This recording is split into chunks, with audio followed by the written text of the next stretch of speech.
En, de- en determinados parajes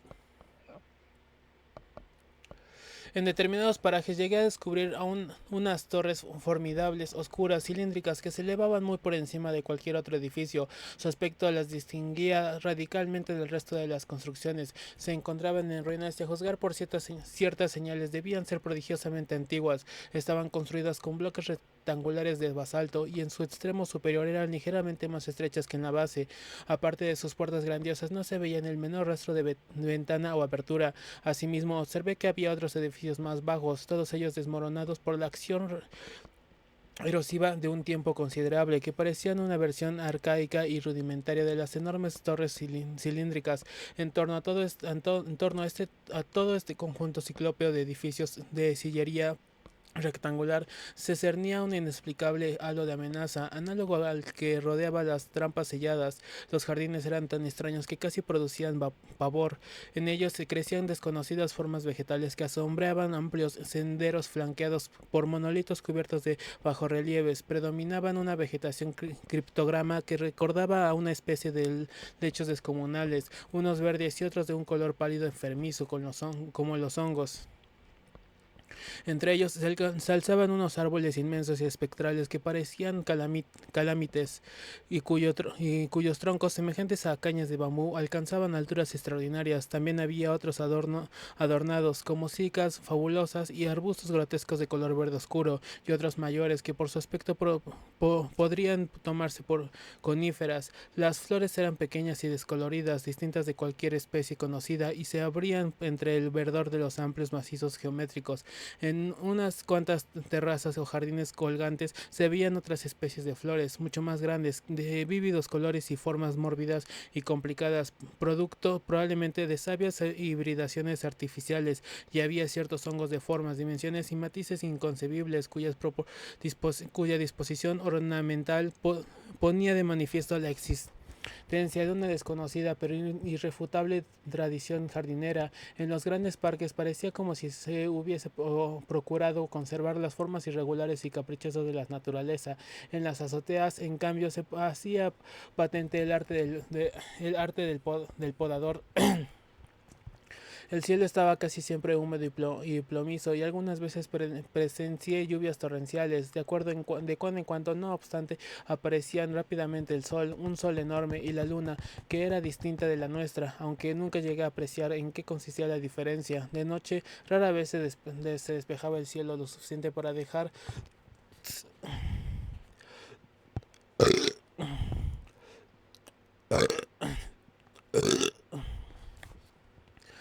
a la vista las constelaciones, pero cuando esto aconteció me resultaron casi totalmente irreconocibles. Sus contornos recordaban a veces los de las nuestras, pero no eran iguales. A juzgar por la posición de unas pocas que logré ubicar, debía encontrarme en el hemisferio sur de la Tierra, no muy lejos del trópico de Capricornio. El horizonte se veía siempre brumoso, como cubierto de nieblas fantásticas, pero pude vislumbrar que, más allá de la ciudad, se extendía selvas de árboles conocidos, calamites, lepidodendros, sigilarios, que en la que en la lejanía parecía temblar engañosamente entre los vapores cambiantes del horizonte. De cuando en cuando me parecía haber algún movimiento en el cielo, pero en mis primeras visiones no llegué nunca a determinar de qué se trataba. En el otoño de 1914 empecé a soñar que flotaba por encima de la ciudad y sus alrededores. Así descubrí que los temibles bosques de árboles manchados, rayados o jaspeados como animales eran atravesados por larguísimas carreteras que en ocasiones conducían a otras ciudades parecidas a la que me angustiaba en mis sueños. Vi también edificios fantásticos y lúgubres, de piedra negra o iridiscente, situados en regiones yermas donde reinaba un perpetuo crepúsculo, y volé sobre unas calzadas ciclópeas que atravesaban pantanos tan oscuros que apenas podía distinguir medianamente su vegetación húmeda y gigantesca. Una vez pasé por una inmensa llanura rociada de ruinas de basalto erosionadas por el tiempo, y cuyo diseño recordaba al de las oscuras torres y ventanas de la ciudad, que era mi verdadera obsesión. En otra oportunidad, al pie de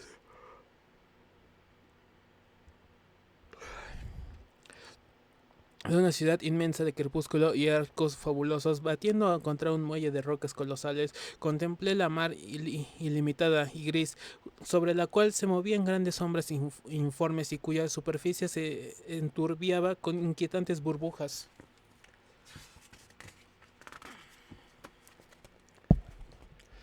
Como he dicho, estas visiones no fueron en un principio de carácter terrorífico. Sin duda, muchas personas han soñado cosas aún más extrañas, cosas que son el producto de una mezcla inconexa de detalles de la vida diaria, de cuadros y lecturas, fundidos fantásticamente por los caprichos de sueño.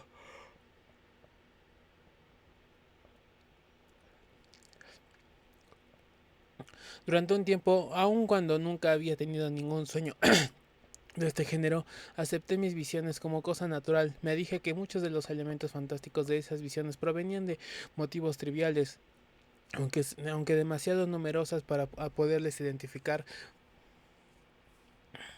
Otros, en cambio, eran seguramente una interpretación onírica de mis conocimientos elementales sobre la flora y el clima de hace 150 millones de años, es decir, la edad pérmica o triásica, en el curso de algunos meses. No obstante, el elemento terrorífico fue rápidamente en aumento a medida que mis sueños iban tomando un aspecto inequívoco de recuerdos, y yo los relacionaba cada vez más con mis preocupaciones abstractas, con la sensación de que en mi memoria había sido tachado algo muy importante, como mi sorprendente concepción del tiempo, con la impresión de que entre 1908 y 1913 había morado un intruso en mí, con la inexplicable hostilidad que me producía posteriormente mi propia persona, cuando comenzaron a aparecer determinados pormenores de mis sueños. Mi horror se multiplicó.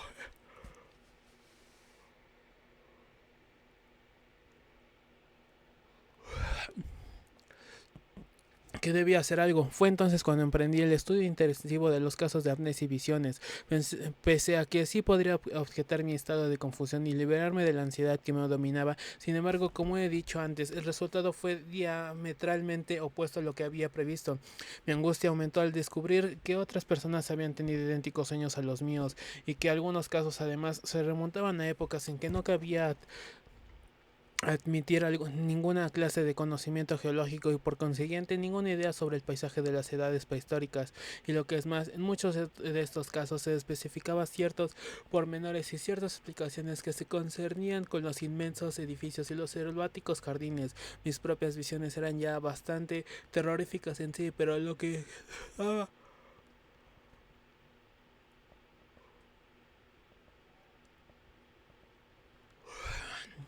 Mis propias visiones eran ya bastante terroríficas en sí, pero lo que daban a entender, afirmaban algunos otros soñadores, en pura locura y blasfemia. Lo peor de todo fue que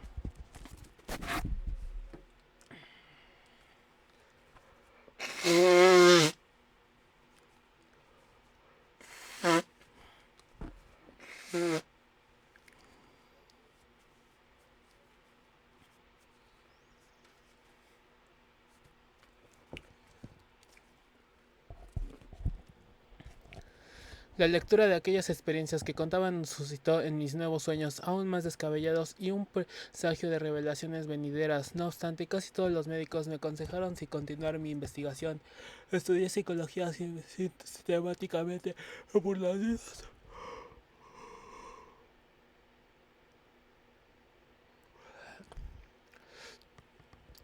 Por las mismas razones que yo, mi hijo Wingate me secundó, iniciando entonces los estudios que lo llevaron por último a la cátedra que ocupa actualmente. En 1916 y 1918 me matriculé en con varios cursos especiales de la Universidad del Miskatonic. Entre tanto, proseguí examinando infatigablemente infinidad de documentos médicos, históricos y antropológicos, lo que me obligaba también a efectuar diversos viajes a algunas bibliotecas apartadas para leer los libros sobre artes ocultos y prohibidos, en las cuales parecía tan febrilmente interesada en mi segunda personalidad. Algunos de estos volúmenes eran efectivamente los mismos que había consultado yo durante mi periodo amnésico. Lo sorprendente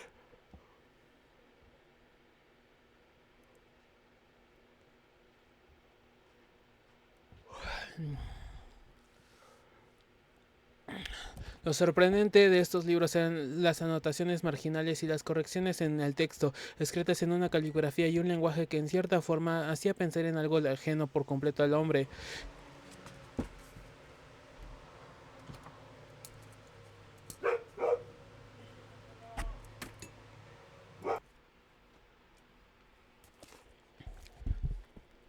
Casi todas estas notaciones estaban redactadas en lenguas respectivas de los diferentes libros, lenguas que el misterioso glosador parecía conocer sobradamente, aunque de modo académico. Sin embargo, en el Upnasuspreklichen Kulten de von Jux figuraba una anotación que difería alarmemente de las anteriores. Consistía en unos jeroglíficos curvilíneos trazados con la misma tinta que las correcciones en alemán, pero en ellos no se reconocía ningún alfabeto humano.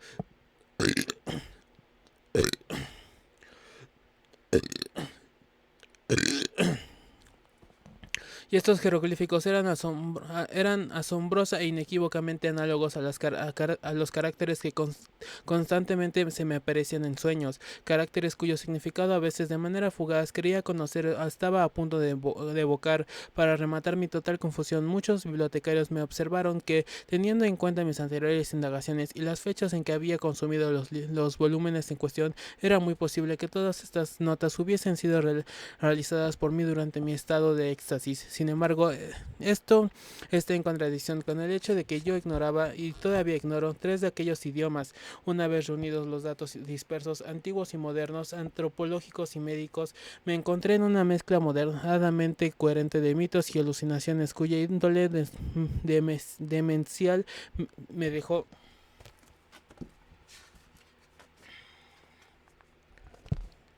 plenamente sorprendido. Solo una cosa me consolaba, el hecho de que tales mitos existieran desde tiempos remotos. No podía siquiera imaginar que ciencia olvidada había sido capaz de introducir tan atinadas descripciones de los paisajes paleozoicos o mesozoicos en aquellas fábulas primitivas. Pero el caso es que allí estaban, y por lo tanto existía una base real sobre la que debía elaborar un modelo fijo de alucinaciones.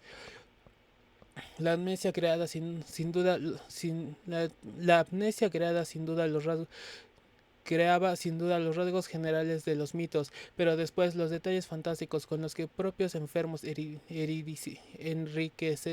enriquecían sus experiencias morbosas influían en las víctimas posteriores. Parecía que sus expectativas morbosas influyeran en las víctimas posteriormente, adoptando un extraño matiz de pseudo recuerdo. Yo mismo durante 1000 años de éxtasis había leído y oído infinidad de leyendas primitivas como puso de manifiesto mi ulterior investigación. No era natural, pues que mis sueños sufrieran la influencia de los datos asimilados durante mi estado secundario. Había mitos que se relacionaban con ciertas leyendas oscuras sobre la existencia de un mundo prehumano, y especialmente con las de origen hindú, que hablan de espantosos abismos de tiempo y forman parte del saber de los actuales teósofos. El mito primordial y los modernos casos de amnesia concordaban en suponer que el género humano no es tan solo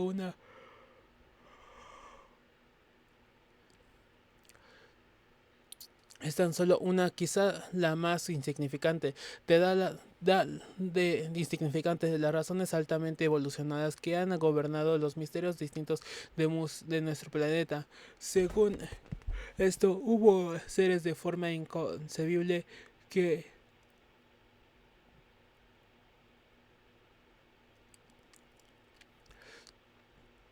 gobernado los misteriosos destinos de nuestro planeta. Según esto, hubo seres de forma inconcebible que habían levantado torres hasta el cielo y profundizado en los secretos de la naturaleza antes que el primer anfibio, remoto antepasado del hombre, saliese de las cálidas aguas de la mar hace 300 millones de años. Algunos de aquellos seres sabían que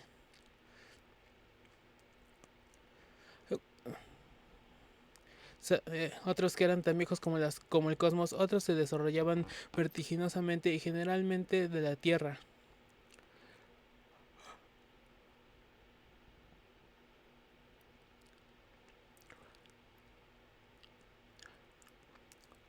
Algunos de aquellos seres habían bajado de las estrellas, otros eran tan viejos como el cosmos, otros se desarrollaban vertiginosamente de gémenes de la Tierra, tan alejados de los primeros orígenes de nuestro ciclo evolutivo como como estos de nosotros mismos, en tales mitos y conversaba de miles de millones de años y de misteriosas relaciones con otras galaxias y otros universos. En ellos, sin embargo, no existía el tiempo tal como lo concibe el hombre, pero en la mayor parte de estas leyendas y esas visiones se refería a una raza respectivamente tardía, de complexión extraña y enredada, distinta de cualquier forma de vida conocida por la ciencia actual, que se había extinguido tan solo 50 millones de años antes de la aparición del hombre. Según los mitos, había sido la raza más poderosa de todos, porque únicamente ella había usurpado el secreto del tiempo. Esta raza conocía la ciencia de todas las civilizaciones pasadas y futuras de la Tierra, ya que sus espíritus más poderosos poseían la facultad de proyectarse en el pasado y en el futuro, salvando incluso abismos de millones de años.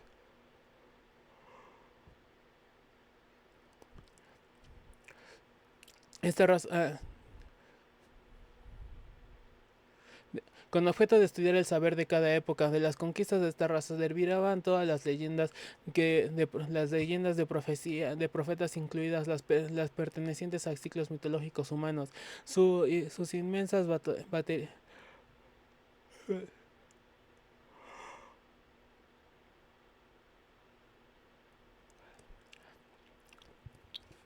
Sus inmensas bibliotecas conservaban innumerables textos y grabados que resumían toda la historia de la Tierra. En ellos se describía cada una de las especies que existieran o llegarían a existir, con especial referencia en sus artes, su realización, su lenguaje y su psicología. Gracias a esta ciencia incalculable, la gran raza tomaba de cada de cada era y de cada forma de vida las ideas, las artes y las técnicas que mejor encajarían en sus propias condiciones y circunstancias. El conocimiento del pasado logrado mediante una especie de proyección mental nada que nada tenía que ver con nuestros cinco sentidos, era más obtener que, de, difícil de obtener que el del futuro. El método para conocer el porvenir era más sencillo y material, con ayuda de ciertos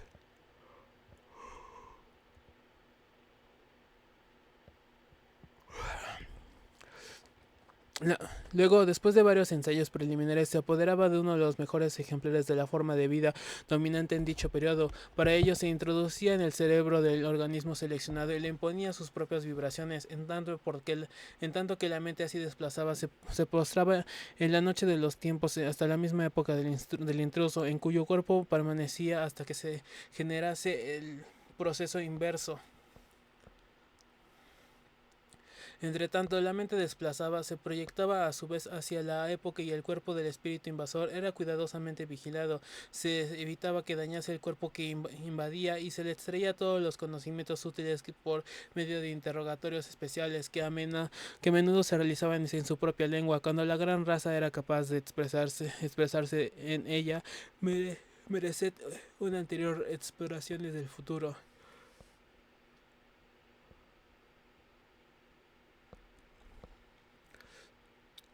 Se extraía todos los conocimientos útiles por medio del interrogatorio espacial que a menudo se realizaba en su propia lengua. Cuando la gran raza era capaz de expresarse en ella, mereced anteriores expresiones del futuro. Si el espíritu secuestrado provenía de un cuerpo cuyo idioma no podía representar la gran raza,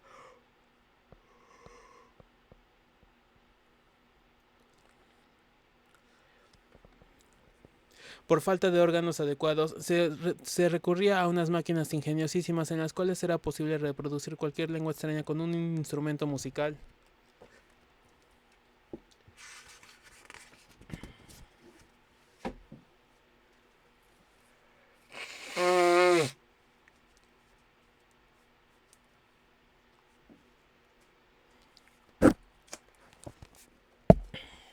Los miembros de la gran raza eran como enormes conos rugosos de unos 4 metros de altura y tenían la cabeza y los demás órganos unidos en el extremo de unos tentáculos retráctiles que les nacían en el mismo vértice del cono. Se comunicaban entre sí por medio de castañeteos y rostros ejecutados con la misma intensidad.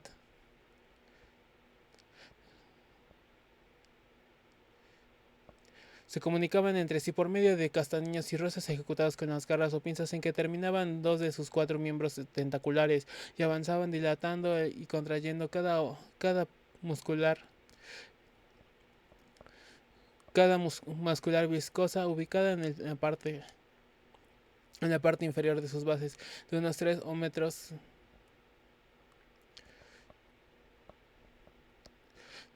Perdido ya el horror por la forma extraña de su nuevo cuerpo provisional, se le permitía estudiar su situación y adquirir la prodigiosa sabiduría de esa raza, con las debidas precauciones, y a cambio de determinados servicios se le permitía recorrer aquel extraño mundo en gigantescas aeronaves o en inmensos vehículos semejantes a embarcaciones atómicas que surcaban los cerros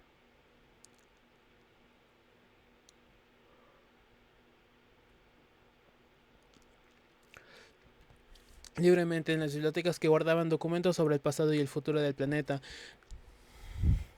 Esto reconciliaba a muchos espíritus cautivos con su destino, y no era de extrañar, puesto que se trataba únicamente de inteligencias muy elevadas para las cuales el descubrimiento de los misterios insondables de la Tierra, capítulos conocidos de un pasado incomprendido.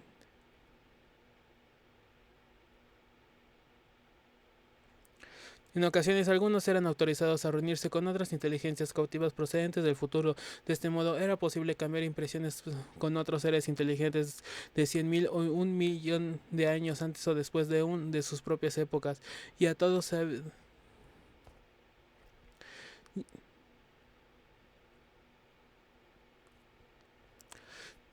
puede añadirse que había ciertos cautivos cuyos privilegios eran infinitamente superiores a los de los demás. Eran los desterrados a perpetuidad, seres del futuro despojados de su cuerpo por los espíritus más elevados de la conciencia. Más elevados de la gran raza que abocados a la muerte trataban de evitar así la extinción de sus inteligencias.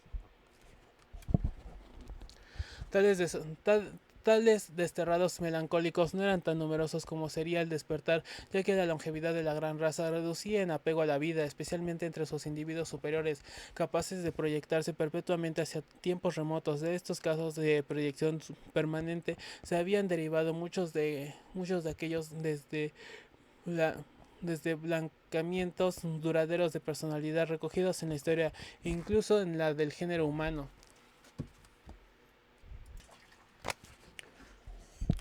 En cuanto a los casos ordinarios de exploración, cuando la mente proyectaba en el futuro, había aprendido lo que anhelaba, construía un aparato como el que le había permitido su viaje por el tiempo, invertía el procedimiento de proyección, así retornaba a su cuerpo y época, mientras el espíritu cautivo recobraba su correspondiente cuerpo orgánico del futuro. Solo era imposible esta restitución cuando uno u otro de los cuerpos fallecía durante el periodo de intercambio. En tales casos, naturalmente, el espíritu explorador, como el de los que había huido de la muerte, se veía obligado a vivir la vida de un cuerpo extraño del futuro, o bien el alma cautiva, como la de los desterrados perpetuos que tenían que terminar sus días en el pasado bajo la forma de la gran raza. Este destino era el menos horroroso cuando el espíritu cautivo permanecía también en la gran raza, lo cual no era raro, ya que, como es natural, dicha raza estaba profundamente interesada en su propio futuro. El futuro de desterrados perpetuos de la gran raza era escaso debido a las tremendas penas con que castigaban a los moribundos,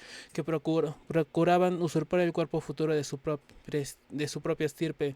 Por medio de las proyecciones, dichas sanciones se infligían a los espíritus transgresores en sus cuerpos futuros recién invadidos.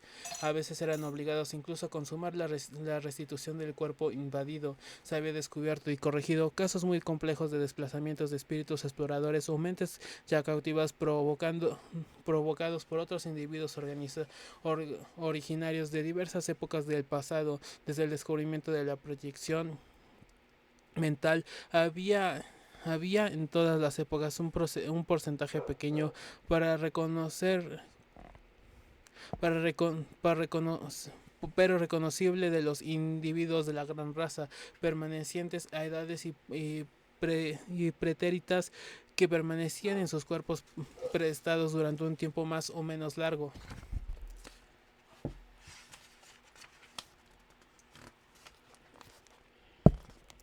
Cuando una mente cautiva de origen extranjero era restablecida, su propio cuerpo futuro se la purificaba mediante una complicada hipnosis mecánica de todo cuando hubiera aprendido en la época de la gran raza. Esta purificación se hacía con atención a ciertas consecuencias catastróficas que podían acarrear con el traslado de esas enormes cantidades de saber a un mundo futuro. Siempre que el saber de la gran raza se había filtrado hasta otras edades, se habían producido y continuarían produciéndose en ciertos momentos de la historia grandes desastres. Según las viejas crónicas, eran precisamente dos de esas filtraciones las que habían permitido a la raza humana descubrir todo lo que sabía acerca de la gran raza.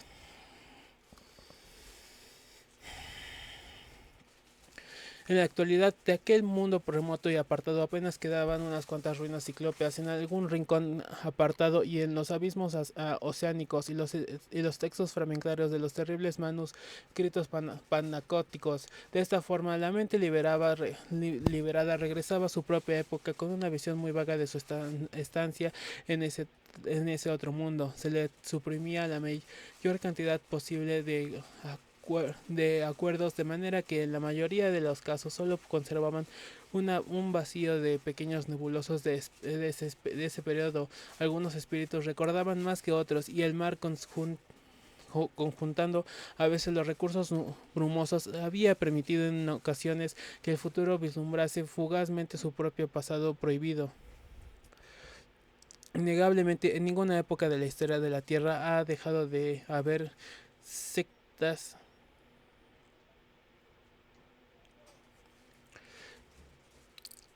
místicas o esotéricas que venerasen en secreto esos vislumbres de otro mundo. En el Necronomicon se menciona este respeto que entre los seres humanos ha existido en un culto de esta naturaleza, enfocado a facilitar el regreso de los espíritus procedentes de la época del gran, de la gran raza. Y mientras tanto, la gran raza misma, bordeando los límites de la omnisciencia, se dedicaba a intercambiar sus espíritus con los moderadores de otros planetas y a explorar sus pasados y sus futuros. Del mismo modo, trataba de remontarse cara al pasado, hasta el origen de aquel orbe negro, perdido en el espacio y el tiempo, de donde procedía su propia herramienta intelectual, ya que sus espíritus eran más viejos que sus estructuras orgánicas. Los habitantes de un orbe organizante e incalculablemente antiguo, conocedores de los últimos secretos, había buscado en el provenir un mundo unas especies nuevas capaces de garantizarles larga vida, una vez determinada la raza del futuro, que reunía las condiciones más idóneas para alojarlo. Sus espíritus emigraban a ella en masa. Así fue como se encargaron de los seres cónicos que habían poblado nuestra tierra hace un billón de años. De esta manera surgió la gran raza en la Tierra, en tanto que los espíritus desposeídos fueron proyectados por millares hacia el pasado y se vieron condenados a morir en el horror de unos organismos extraños que permanecían en un mundo extinguido. Más tarde la gran raza tendría que enfrentarse nuevamente con la muerte, si bien lograría sobrevivir una vez más, arrojando al futuro sus espíritus más selectos que ocuparían los cuerpos de otra especie biológica de mayor longevidad. En tal era la epopeya que parecía desprenderse del conjunto de mitos y alucinaciones estudiados por mí. Cuando en 1920 terminé de poner en orden los resultados de mi investigación, sentí un alivio en la ansiedad que me había dominado al principio. Después de todo, y a pesar de los disparates suscitados por oscuras emociones, no era explicable todo lo que me pasaba. Un incidente cualquiera pudo haberme inclinado a estudiar las ciencias esotéricas durante mi estado de amnesia, y de ahí que las leyes, todas esas horrendas historias me relacionaran con los miembros de cultos antiguos y maléficos, lo cual me había proporcionado material suficiente para los sueños y los trastornos emocionales que llevaba sufriendo desde que recobré la memoria. Por lo que se refiere a esas notas marginales escritas en fantásticos jeroglíficos y lenguas desconocidas, era para mí que los bibliotecarios me atribuyeron tampoco era decisiva. Podría haber aprendido someramente esas lenguas durante mi amnesia. En cuanto a los jeroglíficos, sin duda los había forjado mi fantasía a partir de las descripciones leídas en las viejas leyendas, implantándolos después en mis sueños. Traté de comprobar algunos con algunos pormenores a, dirigiéndome a ciertos dirigentes de cultos secretos, pero nunca conseguí establecer relaciones satisfactorias con ellos. A veces el paralelismo existe entre tantos casos de épocas tan distintas. Me preocupaba como al principio, pero me sosegué, diciéndome que las leyes terroríficas estaban indudablemente más extendidas en el pasado que en el presente.